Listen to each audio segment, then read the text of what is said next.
नमस्कार मित्रों, कल यानी 14 जनवरी को है मकर संक्रांति, जिसे संक्रांत भी बोला जाता है। इसी दिन से आप अमर पीहर, अमर सुहाग देने वाली पवित्र कहानी सुनने का नियम भी ले सकते हैं। अमर सुहाग और अमर पीहर देने वाली कहानी आज हम आपसे शेयर कर रहे हैं। मित्रों, इस कहानी को आप लगातार 1 साल सुन सकते हैं या फिर 7 दिन सुन लीजिए, या हर महीने की आने वाली 14 तारीख को इस कहानी को सुनने का नियम ले सकते हैं। कहानी सुनने से पहले हाथ में थोड़ी सी दुर्वा घास और चावल के दाने ले लीजिए, या फिर चावल के दाने और चीनी लेकर जल का लोटा भरकर कहानी सुने। बाद में इस जल के लोटे में हाथ में लिए हुए दाने डालकर सूर्य भगवान को अर्घ दे दें। अमर पीहर और अमर सुहाग देने वाली कहानी इस प्रकार है।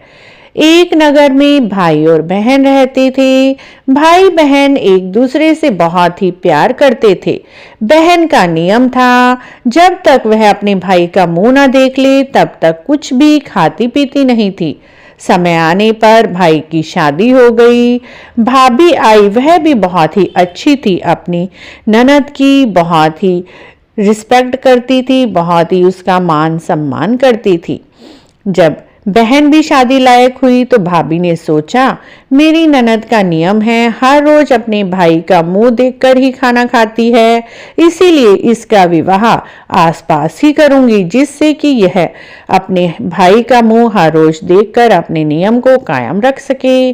उसकी भाभी ने पास के ही गांव में सुयोग्य वर देखकर अपनी ननद की शादी कर दी।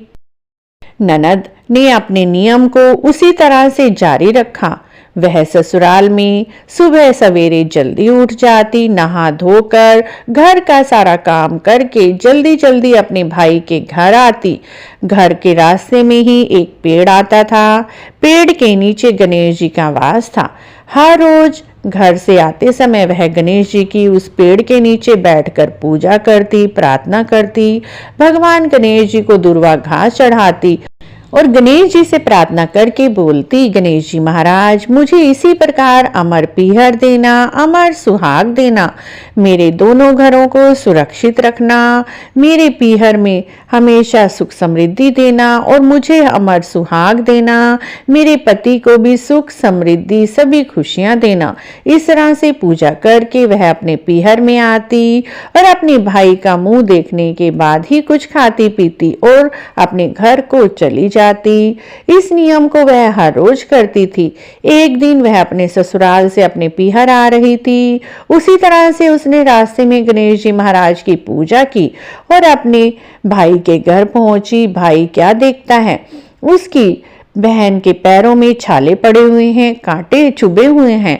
बहन अपनी भाई से और भाई अपनी बहन से बहुत ही प्यार करते थे। भाई ने सोचा, कल मैं अपनी बहन के रास्ते में आने वाले सभी कांटों को साफ करवा दूंगा, ताकि मेरे बहन के पैरों में कुछ भी ना चुभे। और अगले दिन होने से पहले ही भाई ने अपनी बहन के रास्ते के सारे कांटे, झाड़ी और सभी स्थान को हटा दिया।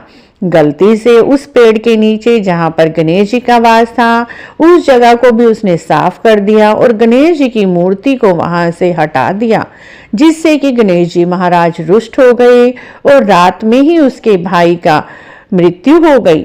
अगले दिन जब बहन अपने ससुराल से चलती है, देखती है उसका रास्ता तो पूरा साफ पड़ा है। उधर भाई के घर में सारे गांव वाले इकट्ठे हो जाते हैं और उसकी भाभी को कहते हैं, इस व्यक्ति का जल्दी जल्दी अंतिम संस्कार कर दो, नहीं तो दुर्गंध फैलने लगेगी। लेकिन भाभी कहती है, गांव वालों से जब तक इसकी बहन नहीं आएगी मैं उसके भाई का संस्कार नहीं करूंगी, क्योंकि इसकी बहन का नियम है हर रोज अपने भाई का मुंह देखकर ही खाना खाती है। तब सभी बोले। गांव वाले कहते हैं, आज तो इसकी बहन इसका मुंह देख लेगी, कल किसका मुंह देखेगी। लेकिन भाभी नहीं मानती और रोती रहती है। उधर बहन भी रास्ते में चलती है, देखती है सारा रास्ता बिल्कुल साफ पड़ा है। वह उसी पेड़ के नीचे आती है जहां पर गणेश जी का स्थान था। वह देखती है गणेश जी की मूर्ति उल्टी पड़ी है और सारा जगह इधर उधर बिखरा पड़ा है और वह गणेश जी की मूर्ति को सीधा करती है, भगवान गणेश जी की पूजा करती है, गणेश जी को दूर्वा घास चढ़ाती है और भगवान गणेश जी से प्रार्थना करती है, हे भगवान, यदि हमसे कोई गलती हो गई है तो माफ करना, मुझे अमर पीहर देना, अमर सुहाग देना। गणेश जी महाराज उस लड़की की पूजा से प्रसन्न हो जाते हैं और प्रकट होकर उस लड़की को कहते हैं, ले ये जल का लोटा ले जा और दूर्वा घास से इस जल को अपने भाई पर छिड़कना, तुम्हारा भाई ठीक हो जाएगा। अब लड़की का माथा ठनकता है, वह जल्दी जल्दी अपने घर को चलती है। वहां देखती है सारे गांव वाले इकट्ठे हुए हैं। जाकर देखती है उसका भाई मरा पड़ा है। वह जल्दी से जल के छींटों को दूर्वा घास से अपने भाई पर छिड़कती है। भाई राम राम कहता हुआ खड़ा हो जाता है। तब वह अपनी बहन को कहता है, मैं तो बड़ा ही सोया। बहन कहती है, ऐसी नींद तो किसी दुश्मन को भी ना आए। भाई, गणेश जी महाराज की कृपा से तुम ठीक हो गए हो। तुमने गणेश जी का स्थान हटा दिया था, इसीलिए इतने कष्ट तुम्हें सहन करने पड़े। अब भाई गणेश जी महाराज जी से क्षमा याचना मांगता है। विघ्नहर्ता उनके सभी विघ्न हर लेते हैं। हे विघ्नहर्ता भगवान, जैसे आपने भाई बहन के विघ्नों को हरा, इस कहानी को कहते सुनते हुंकारा भरते सभी के विघ्नों को हर लेना। सभी स्त्रियों को अमर पीहर अमर सुहाग देना। यदि कहानी अधूरी हो तो पूरी करना, पूरी हो तो परवान चढ़ाना। इस तरह से मित्रों, अमर पीहर अमर सुहाग देने वाली इस कहानी को 1 साल तक, 7 दिन तक या हर महीने की 14 तारीख तक सुनकर आप उद्यापन कर सकते हैं। उद्यापन की विधि भी हम जल्दी ही आपके लिए लेकर आने वाले हैं। बहुत सारे नेक और नियम लिए जाते हैं। कई नियम 1 दिन के, कई 7 दिन के और कई संक्रांत से लेकर संक्रांत तक के लिए जाते हैं। उन्हीं में से एक स्पेशल नियम आज हम आपके लिए लेकर आए हैं, अमर सुहाग की कहानी सुनने का नियम। हर सुहागन औरत को एक बार तो अमर सुहाग की कहानी सुनने का नियम अवश्य ही लेना। वह बहुत ही नटखट थी और जो कोई भी आता उसी के साथ बातें करने लग जाती थी।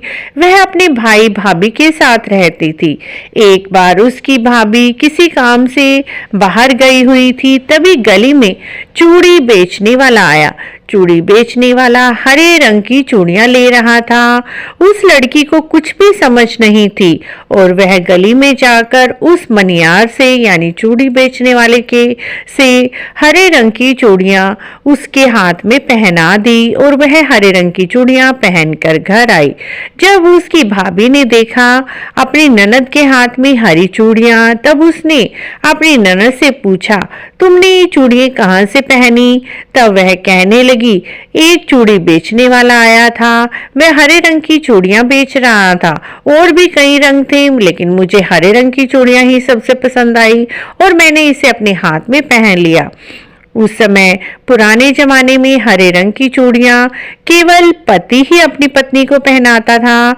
उसकी भाभी ने इस बात को अपने हस्बैंड से बात की कि तुम्हारी बहन ने किसी मनियार से हरे रंग की चूड़ियां पहन ली हैं, अब तो हमें इसकी शादी उसी व्यक्ति से करनी पड़ेगी। ऐसा सोचकर वे दोनों उस मनियार के घर गए जिसने उनकी ननद के हाथ में हरे रंग की चूड़ियां पहनाई थी और उनके घर जाकर अपनी ननद का रिश्ता पक्का कर दिया।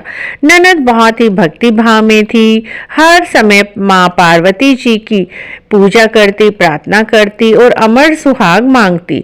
इस तरह से उस मनियार के साथ उन्होंने अपनी ननद का विवाह कर दिया। ननद अपने घर चली गई और हर समय पार्वती माता से अमर सुहाग मांगती रहती। उसकी सास ने सोचा, इस लड़की की शादी जबरदस्ती से हुई है, क्योंकि गलती से इसने हरे रंग की चूड़ियां पहन ली थी। शायद इसी वजह से ये सारा दिन बड़बड़ करती रहती है। तब एक दिन सास ने अपनी बहू से पूछा, बहू तू क्या बड़बड़ाती रहती है? पूरा दिन तेरे मुंह से कुछ न कुछ शब्द निकलते रहते हैं। तब उस लड़की ने कहा, माँ जी मैं तो कुछ भी नहीं बड़बड़ाती, मैं तो सिर्फ माँ पार्वती जी से प्रार्थना करती हूँ, हे पार्वती माता मुझे अमर सुहाग देना, जब तक मैं जीवित रहूं मेरा सुहाग अटल रहे। सास ये बात सुनकर बहुत प्रसन्न हुई। अब वह हर रोज माँ पार्वती जी के मंदिर जाकर अमर सुहाग मांगती और जब तक उसका जीवन रहा तब तक माँ पार्वती जी ने उसकी प्रार्थना सुनी और उसे अमर सुहाग दिया। इस तरह से मित्रों हर महीने हरे रंग की चूड़ियाँ पहननी चाहिए और एक जोड़ा हरे रंग की चूड़ियां निकाल कर किसी सुहागन स्त्री को दान करनी चाहिए। आप एक संक्रांत से लेकर आने वाली संक्रांत तक 14 जोड़ी चूड़ियों की और साथ में एक बिंदी का पत्ता देकर अमर सुहाग की कहानी सुने और यह जोड़े आप अपने से किसी भी बड़े को छोटे को किसी को भी दे सकते हैं। चाहे तो आप अपनी ननद को दे दीजिए, जेठानी को दे दीजिए, सासू माँ को दे दीजिए, देवरानी को दे दीजिए। अमर सुहाग की कहानी सुनकर चूड़ा दान करना, बिंदी देना बहुत ही शुभ होता है। चाहे तो आप एक दो सुहाग की सामग्री और भी ले सकते हैं, उसमें मेहंदी और साथ में सिंदूर भी रख सकते हैं। यदि आप चाहें तो 4 चीजें या 2 चीजें तो कम से कम अवश्य ही 14 जगह दान करें। 14 दिन लगातार भी आप इस कहानी को सुन सकते हैं या हर महीने की 14 तारीख को सुन लीजिए और मकर संक्रांति से लेकर आने वाली संक्रांति तक 12 महीने बनते हैं, लेकिन आप 2 बार एक्स्ट्रा सुन लीजिए जिससे कि आपकी 14 कहानी का फल प्राप्त होगा और 14 चीजें निकालने का भी फल आपको प्राप्त होगा। आप 14 रंग की हरे रंग की चूड़ियां के चूड़े की डब्बियां निकाल लीजिए या लाख का चूड़ा ले लीजिए, साथ में बिंदी या सिंदूर 2 चीजें रखकर दक्षिणा अवश्य रखें। चाहे तो बिंदी के पत्ते के पीछे 1 रुपए का सिक्का लगा दीजिए। यदि आपकी क्षमता है 11, 21, 31 जितने भी रुपए चाहें उतने निकाल कर रख दीजिए और अपने से बड़े या छोटे किसी को भी दे सकते हैं। यदि आपके आसपास कोई भी नहीं रहता अपनी सहेलियों को भी दे सकते हैं, आप मंदिर में ब्राह्मणी को भी दे सकते हैं। हर महीने कहानी सुनकर चाहे तो माँ पार्वती जी के मंदिर में भी चढ़ाकर आ सकते हैं। इस तरह से हर महीने की 14 तारीख को अमर सुहाग की इस कहानी को अवश्य ही सुनने का नियम लें। बाय चांस किसी दिन आपकी मिस हो जाती है, किसी महीने आप कहानी नहीं सुन पाते, तो अगले महीने की 14 तारीख को आप 2 बार इस कहानी को सुन लीजिए और 2 चूड़ियों की डब्बी और साथ में 2 बिंदी के पत्ते निकाल कर एक माँ पार्वती जी को चढ़ाएं, एक मंदिर में दे आएं या फिर अपने से बड़े छोटे जो भी सुहागन औरत हैं उनको दान कर दीजिए। इस तरह से मित्रों अमर सुहाग की इस कहानी को सुनने का आप एक संक्रांत से लेकर दूसरी संक्रांत तक का नियम ले सकते हैं। आपको अमर सुहाग की कहानी अच्छी लगी है तो प्लीज हमारे चैनल को जरूर सब्सक्राइब करें, लाइक करें, वीडियो को शेयर भी करें। कमेंट बॉक्स में जय गौरा मैया, जय पार्वती मैया अवश्य लिखें।